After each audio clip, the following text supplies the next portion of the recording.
जेवणामध्ये ना भाजी चपाती डाळ भात तेच खाऊन कधी कधी कंटाळा येतो, तेव्हा ना माझी आजी लहानपणी हा कायम पदार्थ बनवून द्यायची.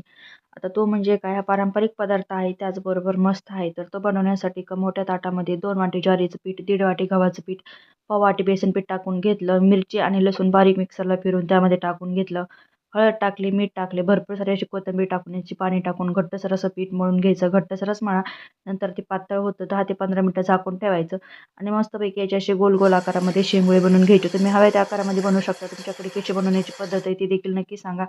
सगळी शिंगोळी बनवून घेतली. कढईमध्ये तेल टाकून घ्यायचं. तेल तापलं की जिरे, मोहरी आणि थोडीशी हळद घालून अर्धी कढई पाणी टाकून घ्यायचं. पाणी थोडंसं जास्त टाका स्टार्टिंगला, म्हणजे नंतर शिंगोळी त्यामध्ये चांगले शिजले जातात. थंडीच्या दिवसामध्ये जर का हा गरमागरम पदार्थ खाल्ला तर तोंडाला देखील चव येते आणि कधी कधी जेवणामध्ये भाजी चपाती खाऊन पण बोर होतं, तेव्हा असा पदार्थ एकदा नक्कीच ट्राय करा. पाण्याला चांगली उकळी आली की यामध्ये 2 टप्प्यामध्ये शिंगोळी घालून घ्यायची आणि कमी गॅसवर आपल्याला 15 ते 20 मिनिटं असं त्याला चांगलं शिजून घ्यायचंय.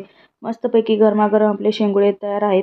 तुम्ही कधी ट्राय केले नसेल तर एकदा नक्की करून बघा आणि हो व्हिडिओ आवडला असेल तर जाता जाता एक लाईक सबस्क्राईब केल्याशिवाय जाऊ नका.